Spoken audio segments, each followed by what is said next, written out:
Are we getting best race of the season vibes? Are we getting absolutely Martinsville blew my mind and expectations?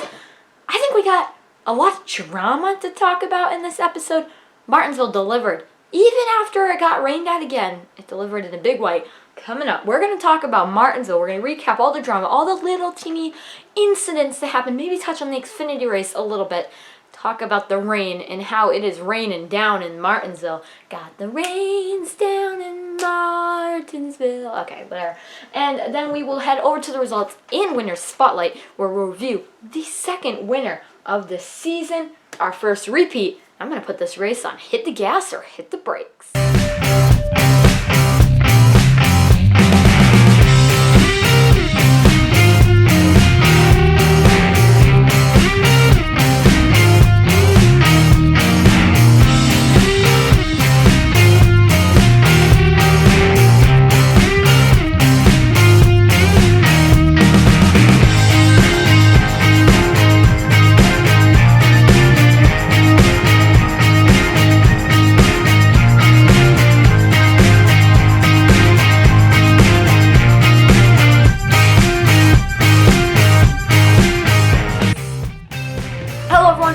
Welcome back to another video. As always, my name is Cameron Simpson, and we have a good one for you. A NASCAR race review video today. I love doing these. Chris came out a little late. I was hoping to have it out Sunday, but NASCAR just, honestly, guys, let's just be honest. NASCAR loves to do this to us. They love it. They love to make us wait. Make us wait for an awesome finish. That's what they love to do. That's what NASCAR has been wanting forever. They want us to wait. So we have a lot of storylines to get to, including results. This episode, I'm going to try to keep this under 15 minutes, so we got to zoom right through. Let's head to the race recap. We got almost 40 laps in on Saturday. It was awesome. We got 40 laps on Saturday, and the way the race was going, that top lane was starting to come in, and it kind of was looking like passing was actually going to be a thing here at Martinsville, which, if you didn't know, passing's not normally like a thing that happens at Martinsville, and all of a sudden we're seeing passing actually going on. I was actually tremendously surprised at that, but we have been fighting rainstorms all weekend. The Xfinity race got postponed to Sunday. While we were running this race Saturday night, I was watching the race on TV, and I already kind of knew that this was going to be delayed. Got delayed to Sunday, which was fine, 4 o'clock Sunday, but the problem with being that delayed is all the teams had a setup for Sunday night. All these teams had their setups for Sunday night, so they're going to have to make adjustments. They're going to have to prepare from Sunday night. Now they're going to have to prepare from expecting a Sunday night race to now knowing that you're not getting a Sunday night race. You're getting a Saturday race. So these teams and drivers having to adapt. Did they adapt well? And that is the question of the day. When we look at the finishing results, we'll talk about that. But that was a big key moment right there, is, having to adapt. In the rain. I mean, I sang the song in the beginning. It got the rains down at NASCAR. Like, is NASCAR getting a cloud every race? And, we want to rain these races out. Bristol had rain problems last week. Then Martinsville has rain problems this week. And we'll foreshadow Richmond. Shall we, for a second? Let's just look at Richmond's weather for fun. All right, so I'm pulling up Richmond, Virginia's weather. Looking to Saturday night. Okay, all right, we're looking good. 70 degrees with a cool 50 at night, and no rain on the forecast. Cloudy, though, but I'll take that. I'll take that all day.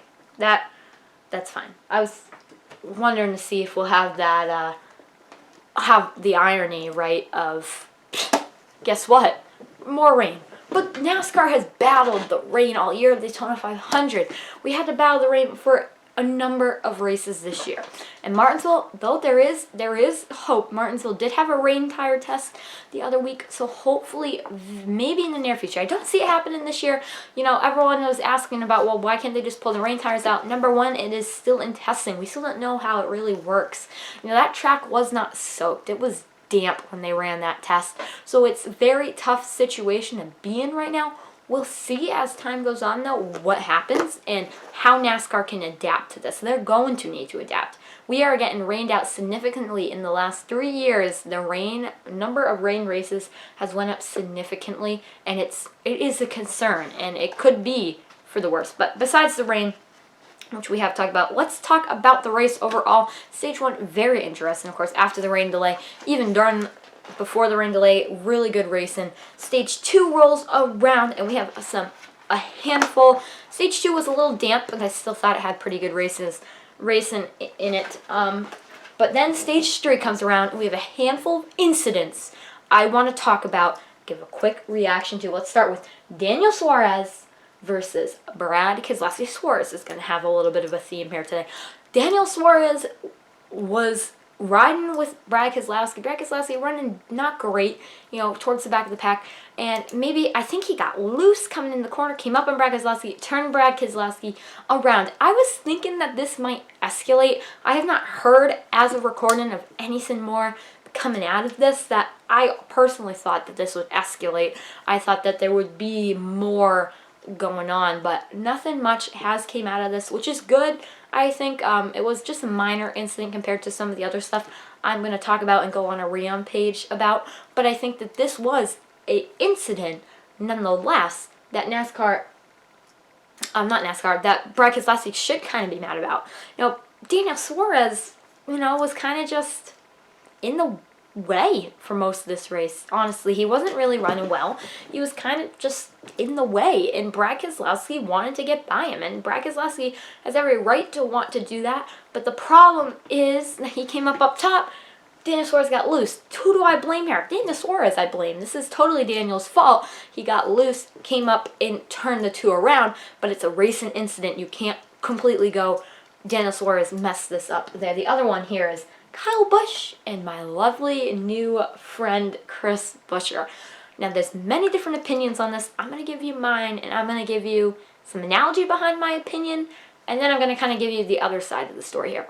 So, coming off of turn number 4, I believe, onto the front stretch, Kyle Busch makes an extremely aggressive move, and even as a Kyle Busch fan, I'll say maybe over-aggressive move on Chris Buescher coming into the inside, and it almost seems as if Chris Buescher's so mad that he hangs a left on Kyle Busch.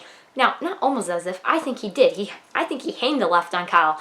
And Kyle went around in front of the whole field. Chris Buescher wrecked himself by doing that. And Kyle Busch collected many big contenders. I think it was total 16 cars involved. Alex Bowman, Kyle Busch, of course, still rallied for a top 10. We'll get to that in a second. The 2 car in another incident out. And Daniel Suarez, car on fire there. We'll get to Suarez again because this boiled up to more incidents.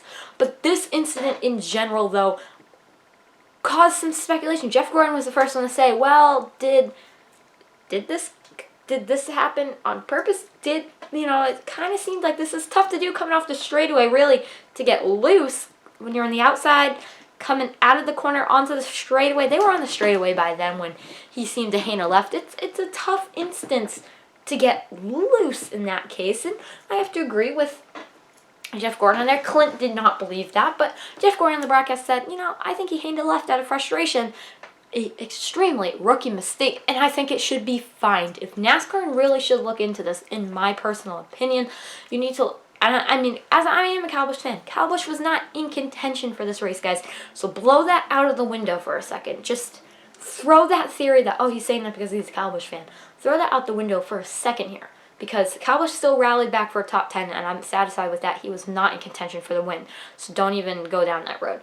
But I think, though, the fact of the matter is NASCAR should investigate this. They've investigated fake spins before. They've investigated turning a left. They've investigated wrecking intentionally before. They investigated Kyle Busch in the Truck Series because they thought he did an intentional spin. Now that's kind of becoming a penalty in the sport. So you really, and I know this is not intentional spin, but I'm saying how this year has gone, how they've investigated. I think they need to investigate Chris Buescher, take some good camera angles, look in there and look at their demographics, come to a decision. This is just me. Maybe he didn't do anything wrong, but I think NASCAR should investigate it, because if he did, he wrecked the field, put many drivers in danger by doing that, should be fined and potentially suspended, in my opinion. Chris Buescher, if he did it out of intentionally, it's the wrong place and the wrong time to do it intentionally, and I think that NASCAR should look into it as an investigation. Now, I'm not saying that NASCAR should automatically fine him. They investigate, and maybe I'm wrong. That's just my opinion.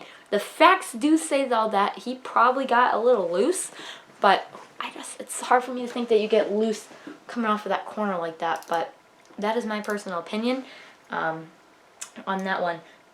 Chris Buescher, Kyle Busch had some words to say about Chris Buescher on the radio during the race, saying, did he handle left? His crew chief said no, it seemed like he got a little loose. Kyle wasn't hearing it. Neither did the broadcast. And I gotta agree with Jeff Gordon a little bit here when he did say that he thinks Chris Buescher handled left. If he did handle left, that is bad for Chris Buescher. But NASCAR probably will not investigate this. This is going to just you guys. Give me your opinions in the comments down below, because you guys that watch this race will know what this incident is. Go to NASCAR.com. It will be on there too. It was a big pile up. And then Suarez, in this instance, threw his water bottle, I believe, at William Byron. And I didn't know why he threw it at William Byron. Maybe I wasn't paying attention. But because that William Byron, because again, Suarez was kind of in the way, William Byron gave him a shove, and Suarez went up to the wall and hit the wall and got more damage. And then the 99 got caught up in this wreck, kind of because of this. I don't think he would have been in this wreck if he didn't get turned by William Byron. So he proceeded to throw his water bottle at William Byron's car. Nothing much came out of that either. Suarez never even questioned it in his post-race interview, which I was kind of a little upset about. I was hoping they would ask him. But Suarez then gave comments on the track personnel at Martinsville, how they did not come to his car when it was on fire. And yeah, I kind of have to agree, but it was kind of tough for them to get there because there was a big pileup on the straightaway. It's tough for them to get there. They probably could have came from pit road and jumped over the wall. Suarez was out. His car was on fire, but still, Suarez did get out of the car. So that was a lot. That was a lot of stuff that went on during that race. So let's all right. Well, now let's take a look at today's finishing results. Here we go, guys. Your top 20. All right, these are your top 20 right here. We got Martin Truex Jr., who won the race. More on him coming up. His second win of the season. Chase Elliott finished second. You know, him and Denny Hamlin, as soon as the 19 passed, Denny Hamlin, he soared toward the front. But if those two didn't battle as much as they did, I think we would have a different story that we'd be talking about here. William Byron in fourth. Kyle Larson was a top 5. He has had terrible runs at Martinsville, and he comes in for a top 5. That's very good. Joey Logano in 6th, Christopher Bell in 7th, Tyler Reddick in 8th, Kevin Harvick in 9th, and Kyle Busch. Let's give Kyle Busch a round of applause here. Coming back with a top 10 after that incident. Ryan Blaney, tough pit stop. It was a tough pit stop by his crew chief and his team. Matt DiBetto in 12th, a decent run for that team actually. They've been coming back a little. Chris Buescher after that incident, top 13. So that's very good. Austin Dillon in 14th. Ricky Stenhouse with the top 15. Bubba Wallace got caught up in that wreck, finished 16th. Ross Chastain rallied for a top 20 after a struggling day. Cole Custer in 18th. Ryan Newman had a tough end of his day in this last lap, finished 19th. Eric Almirola in 20th. Look at this, guys. Look at how bad that this Stewart-Haas guys are running. One notable finisher, of course, we have all these guys that got caught in an accident. Michael McDowell, Daniel Suarez, Brad Keselowski, Alex Bowman, Justin Haley, Ryan Preece, all out. But Corey LaJoie got caught up in an accident as well. He had an accident. He was running top 10, top 12 for parts of this race. He was running way above average. And kudos to him. Kudos to his team. But here's your top 20. And let's get to winner's spotlight. Martin Truex Jr. is your winner today. This is his second win this season. He snaps the 7 race winners. Was a very different race for him he ran today. Of course, already locked in himself in the playoffs, but he's becoming the road course king, I would say. Remember when, just out of curiosity, if you guys do remember this, when he used to never win short tracks, he's won 2 out of the last 3 here at Martinsville, including last year's race. He's becoming a dominant force here at these racetracks, and kudos to him, kudos to his team winning this race. But Martin Truex Jr., Woo-hoo-hoo. He's becoming a threat for the championship, I think. He's looking like one of the fastest cars. His teammates at JGR are looking faster and faster. And then just look behind him. Hendrick, faster and faster. Penske keeps developing faster and faster. So I am positive thinking here for that 19 team. They seem to find something that was very, very good. And I think that is just going to help them for the remainder of the season. And Martin Truex Jr. is your winner at Martinsville. Didn't have a dominant car, but he pulled it off. All you have to lead is that last lap to win a race. All right, everybody, that was Winner Spotlight. And now, let's talk about hit the gas or hit the brakes. This race at Martinsville, as I said in the tops, probably we can say was the best race of the season. So you know I'm going to be hitting that gas all the way, guys. Let me know in the comments down below what you guys are doing. You know, it had action. Of course, second stage was a little bland, I'm sure, but it still had racing in it. So I'm not really saying, you know, Ryan Blaney took the lead, but there was other races throughout the top 10. So the second stage, sure, a little but still there was racing going on. Best race of the season? Yeah, I think you guys are spot on best race of the season. Action all throughout the racetrack. I really did enjoy this race, even after the rain out. I think it would have been better if it ran at night, actually. I think it would got an A+ on our hit the gas or hit the brakes. It's going to get an A, same grade as I think last week was, or was last week a B? I don't know. I'm going to give it an A. We've been hitting the gas like crazy these last few weeks. We're heading to Richmond, which could be either way next week. Who knows, but I really did enjoy this race. It was fun. This close, really this close to an A+. Our first A+ of the year. But that is it for this week's video, this week's race review. I almost kept it under 15 minutes. But guys, stay tuned this week for a news video coming out on Wednesday.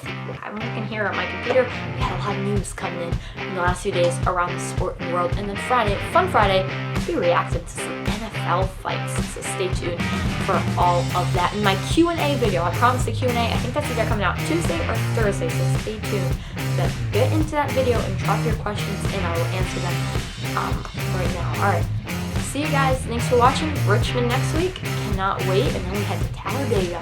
Woo! Bye guys.